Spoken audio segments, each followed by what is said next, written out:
काफी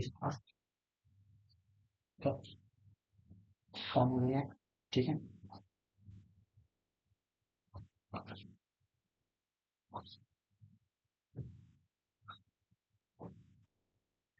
आज हम डिस्कस करने वाले हैं सीबीएसई के ब्लंडर्स। देखिए, आज आपके सामने शीट है मैथमेटिक्स स्कोर की क्लास 12 की, जो कि बच्चे ने अटेम्प्ट करे हैं और इसको मिले हैं। आइए देखते हैं इसको कितने मार्क्स सीबीएसई ने दिए हैं।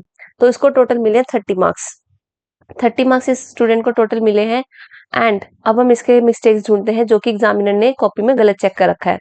क्या पता एग्जामिनर क्या देखकर शीट चेक करते हैं। मार्किंग स्कीम से हम इसके आंसर्स टैली करते हैं। तो आइए डिस्कस करते हैं। देखिए, सबसे पहले आपके सामने है एमसीक्यू। सेक्शन ए बच्चे ने अटेम्प्ट करा है। क्वेश्चन नंबर 2 में एमसीक्यू में उसने ऑप्शन नंबर लिखा है सी। अब हम मार्किंग स्कीम देखिए, मार्किंग स्कीम आपके सामने हमने खोली है। ये जो है सीबीएसई ने खुद से पब्लिश करी मार्किंग स्कीम है। इसमें देखते हैं एमसीक्यू 2 का क्या ऑप्शन नंबर आंसर में गिवन है। क्वेश्चन नंबर 2 जो है उसका option number C answer given है और स्टूडेंट ने भी हमारे सामने क्या लिखा हुआ है, 2 लिखा हुआ है। लेकिन एग्जामिनर ने क्या करा, काट दिया और उसको दे दिए 0 marks. First mistake of the examiner. इस शीट में इतनी ज्यादा मिस्टेक्स एग्जामिनर ने की है कि बच्चे के 10 से 11 नंबर बढ़ सकते हैं। अब हम नेक्स्ट क्वेश्चन की तरफ चलते हैं। इसमें नेक्स्ट क्वेश्चन बच्चे ने जो करा है अटेम्प्ट, 27 क्वेश्चन डिस्कस करते हैं। 27 क्वेश्चन में मिस्टेक एग्जामिनर की क्या है, आइए देखते हैं। क्वेश्चन नंबर 27 ये रहा आपके सामने स्क्रीन पर।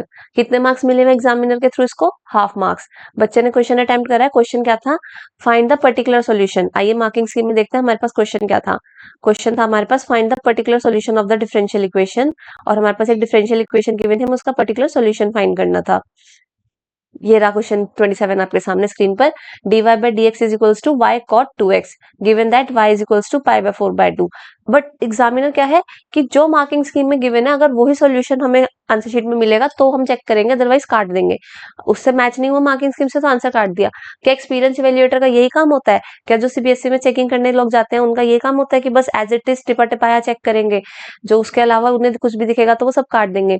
अरे, एक्सपीरियंस इवेल्युएटर है तो खुद से भी तो देखना चाहिए ना कि क्या बच्चे ने कंसेप्ट सही लगाया। बच्चे ने y वाले 1/y dy is equals to cot 2x dx, फिर दोनों तरफ इंटीग्रेशन कर दिया both side, log y is equals to log sin 2x upon 2। ये स्टेप तक बिल्कुल करेक्ट था। एग्जामिनर ने क्रॉस कर दिया। x is equals to pi by 4, y is equals to 2, बिल्कुल करेक्ट उसने पर्टिकुलर सॉल्यूशन निकाला है। बस उसने जो कांस्टेंट था वो c लिया log c लेने की बजाय। लेकिन पैटर्न तो ये भी करेक्ट है, इसको भी कर सकते थे अटेम्प्ट। लेकिन एग्जामिनर ने क्या करा, सारा का सारा सॉल्यूशन काट के दे दिया हाफ मार्क्स।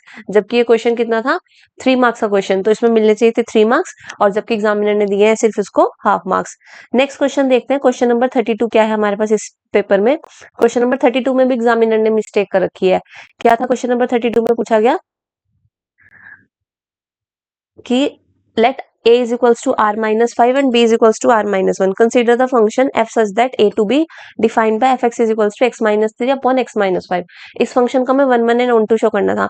आपके सामने सॉल्यूशन सीबीएसई ने खुद पब्लिश कर रखा है कि जो बच्चा 1 1 फंक्शन करेक्टली शो कर देगा उसको 2.5 मार्क्स मिलेंगे, और जो ऑन टू भी करेक्टली शो कर देगा उसको भी 2.5 मार्क्स मिलेंगे। तो 5 मार्क्स का ये क्वेश्चन था। अब देखते हैं अब बच्चे ने कैसे अटेम्प्ट करा। स्टूडेंट ने जो अटेम्प्ट करा क्वेश्चन नंबर 32, उसने 1 1 फंक्शन पूरा करेक्टली डिफाइन करा है। एक भी उसकी मिस्टेक नहीं है 1 1 फंक्शन में। लेकिन एग्जामिनर ने क्या करा, चेक तो कर दिया, दिया कितना मार्क्स उसको, सिर्फ और सिर्फ 1 मार्क। 1 मार्क दिया 1 1 फंक्शन शो करने के लिए। देखिए, कोई मिस्टेक नहीं है, कोई एरर नहीं है 32 के फर्स्ट पार्ट में। एक नंबर दिया, जबकि मार्किंग स्कीम आपके सामने, मार्किंग स्कीम क्या कह रही है कि 1 1 वाले पार्ट के लिए कितने मार्क्स मिलने चाहिए थे, 2.5 मार्क्स। तो यहाँ पे एग्जामिनर की गलती हो गई, उसको 1 मार्क्स दे दिया। उसके यहाँ पे एटलीस्ट 1 मार्क्स के बजाय कितने मार्क्स मिलने चाहिए थे, 2.5 तो 1 1 के लिए मिलने चाहिए थे। और codomain function is equal to the range of the function, की कोडोमेन फंक्शन की अगर रेंज के इक्वल होगी तो वो फंक्शन ऑन टू होगा। उसने ऑन टू फंक्शन को सही से डिफाइन करा, एटलीस्ट हाफ मार्क्स यहाँ दे देता तो कितने मार्क्स बनते, 5 में से 3 मार्क्स बनते। दिए कितने, 5 में से सिर्फ 1 मार्क्स। बच्चे के साथ तो खिलवाड़ कर दिया ना। अब उसके बाद नेक्स्ट क्वेश्चन जो एग्जामिनर की मिस्टेक है वो देखते हैं। 33 क्वेश्चन में मिस्टेक है। 33 क्वेश्चन में तो बहुत ही बड़ा ब्लंडर करा एग्जामिनर ने। 5 मार्क्स का बच्चे का क्वेश्चन, दिया कितना उसको, 1 मार्क। क्या बच्चे की मिस्टेक है, देखते हैं, आइए टैली करते हैं 33 क्वेश्चन में। 33 क्वेश्चन में यहाँ पे हमारे पास ये गिवन था, क्वेश्चन रीड करते हैं। 2 लाइंस गिवन है perpendicular to each other. Line है और दोनों आपस में क्या है, परपेंडिकुलर, तो हमें के की वैल्यू फाइंड करनी थी। फिर वेक्टर इक्वेशन लिखनी थी of the line perpendicular to these 2 line, की ऐसी लाइन जो इन दोनों लाइंस के परपेंडिकुलर होगी और 3, -4, 7 से पास होगी। तो इसमें मार्किंग स्कीम में क्या गिवन है कि लाइन L1 के डीआरस निकालने, लाइन L2 के डीआरस निकालने हैं।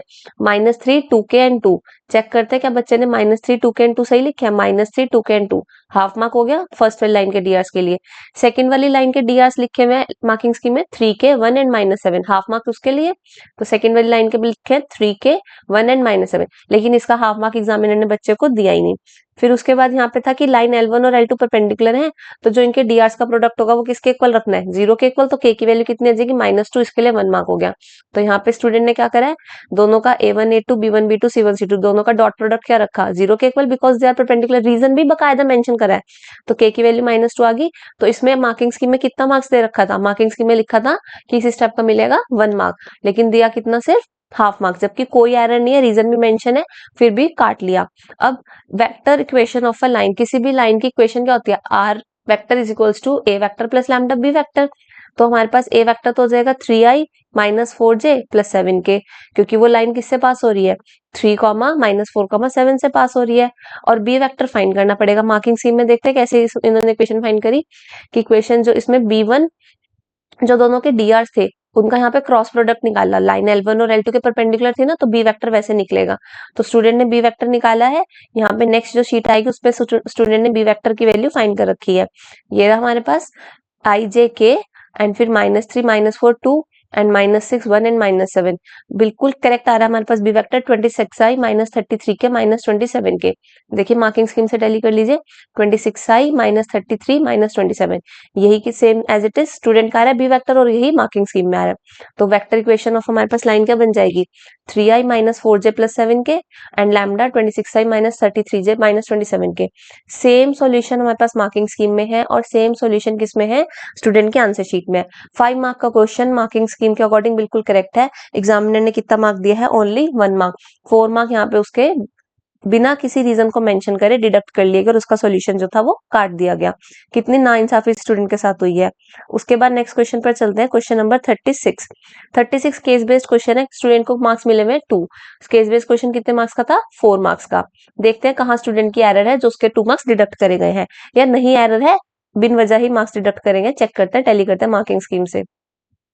36 के फर्स्ट पार्ट में लिखा था, how is the star B from star A, distance बतानी थी, तो magnitude of A B is equals to √113 units, 1 mark का था ये पार्ट, तो हाफ मार्क्स और हाफ मार्क्स। फर्स्ट पार्ट में हमें पूरे 1 मार्क मिले स्टूडेंट को। सेकंड पार्ट में हमें क्या पूछा था, सेकंड पार्ट में फाइंड करना था unit vector in the direction of D A. तो वैल्यू जो हमारे पास आंसर आना था 5i + 2j + 4k upon 3√5। Student ने बस क्या करा, 5i + 2j + 4k अपॉन में √45 का एज इट इज छोड़ दिया, उसको सिंप्लीफाई करके 3√5 नहीं लिखा, और एग्जामिनर ने ये पार्ट कट कर दिया लास्ट वाला, और ये जो पार्ट था ये 1 मार्क का था, उसके हाफ मार्क इस चीज के काट लिए, जबकि उसको पूरे फुल मार्क्स मिलने चाहिए थे। थर्ड पार्ट में हमें फाइंड करना था, थर्ड पार्ट में एग्जाम क्वेश्चन में पूछा गया था, what is the projection of vector DV on vector DA. Projection vector find करना था, एंड प्रोजेक्शन वेक्टर का फॉर्मूला हमारे पास क्या रहता है, dv.da, दोनों का dot product upon magnitude of DA. Value आएगी 11√5 अपॉन 15। अब वही यहाँ पे स्टूडेंट ने क्या करा है, फॉर्मूला बिल्कुल सही अप्लाई करा है, वैल्यूज बिल्कुल सही पुट करी है, बस लास्ट में क्या करा उसने, उसको सिंप्लीफाई नहीं करा, रेशनलाइज करके सिंप्लीफाई नहीं करा। एग्जामिनर ने उसको ये पूरा पार्ट काट दिया और इस पूरे पार्ट के लिए उसको मार्क्स ही नहीं दिए।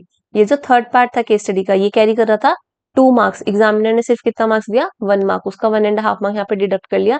पूरी की पूरी केस स्टडी बिल्कुल एक्यूरेट है 4 मार्क्स की, और उसको दिए गए हैं 2 मार्क्स, 2 मार्क्स उसके यहाँ डिडक्ट कर लिए without any mistake. Next 37th question, बहुत मिस्टेक्स एग्जामिनर ने कर रखी है शीट में, और सिर्फ एक ऐसी शीट नहीं है, बहुत सारी मिस्टेक्स ऐसी हैं, बहुत सारी शीट्स ऐसी हैं जिनमें एग्जामिनर ने मिस्टेक कमिटेड कर रखे हैं और विदाउट एनी रीजन स्टूडेंट के मार्क्स डिडक्ट कर रखे हैं। नेक्स्ट 37 के सेकंड पार्ट में पूछा गया था, find the conditional probability. Conditional probability का पार्ट था, जी कंडीशन टू एच डैश हमें फाइंड करना था। मार्किंग स्कीम में फॉर्मूला मेंशन था, स्टूडेंट की शीट में भी फॉर्मूला मेंशन है। आइए हम देखते हैं स्टूडेंट की शीट में 37 का सेकंड पार्ट किस वे में अटेम्प्ट है। ये रहा 37 का सेकंड पार्ट, जी कंडीशन एच डेट फाइंड करना था, ये फॉर्मूला मैच कर लीजिए मार्किंग स्कीम में, और इसमें कुछ भी डिफरेंस नहीं है। मार्किंग स्कीम में डायरेक्ट आंसर लिखा था 1/3, लेकिन स्टूडेंट ने क्या करा, पूरा शो करके दिखाया कि जी इंटरसेक्शन एच डैश, जी और एच इंडिपेंडेंट इवेंट्स हैं, तो उन दोनों की मल्टीप्लाई करके जी इंटरसेक्शन एच डैश की वैल्यू निकाली, फिर उस वैल्यू को इन फॉर्मुलेज में पुट करा और पूरा सॉल्व करके आंसर दिखाया 1/3। पूरा आंसर करेक्ट है, लेकिन क्या करा एग्जामिनर ने, बस हाफ मार्क्स फॉर्मुले का दिया और ये पूरा पार्ट कट कर दिया जो कि बिल्कुल एक्यूरेट था, और यहाँ पे उसका हाफ मार्क डिडक्ट कर लिया, जबकि पूरा 1 मार्क मिलना चाहिए था। लास्ट आ जाता है इसके बाद हम 34th क्वेश्चन पे, जो कि स्टूडेंट ने अटेम्प्ट करा है। 34th क्वेश्चन में भी एग्जामिनर ने बिना किसी वजह, बिना किसी रीजन मार्क्स डिडक्ट कर रखे हैं, कोई रीजन मेंशन नहीं करा क्यों मिस्टेक है। क्या था इसमें, use the product of matrices to solve the following system of equation. इन दोनों मैट्रिक्स का प्रोडक्ट फाइंड करना था, फिर इन सिस्टम ऑफ इक्वेशंस को फाइंड करना था। मार्किंग स्कीम में फर्स्ट स्टेप देखिए कि ए इंटू बी, ये दोनों का प्रोडक्ट फाइंड करा, और प्रोडक्ट फाइंड करने के बाद 70000070007, अगर जिसने ये फाइंड करा होगा से उसको कितने मार्क्स अलॉट होंगे, 2 मार्क्स। मेंशन है यहाँ पे 2 मार्क्स का ये स्टेप। स्टूडेंट ने ए और बी का प्रोडक्ट फाइंड करा हुआ है। लास्ट क्वेश्चन उसने जब अटेम्प्ट करा 34, तो उसने यहाँ पे फाइंड करा ए और बी का प्रोडक्ट, क्या वैल्यू आई 70000700007। मार्क्स कितना मिला इसमें 1, कितना मिलना था स्टेप का मार्क्स 2, तो यहाँ पे उसका 1 मार्क डिडक्ट हो गया। टोटल कर लीजिए आपको कितने सारे क्वेश्चन हमने गिनवा दिए जिसमें मिस्टेक्स थी एग्जामिनर की, और उसके कितने सारे मार्क्स डिडक्ट कर लिए। तो उस स्टूडेंट के कम से कम 10 से लेकर 11 मार्क्स तक जो है वो बढ़ रहे हैं शीट में। एग्जामिनर्स की मिस्टेक है, पता नहीं क्या देख के उन्होंने शीट चेक करी है, मार्किंग स्कीम से जो आंसर टैली हो रहा है उन्हें भी रॉन्ग कर रखा है। Thank you.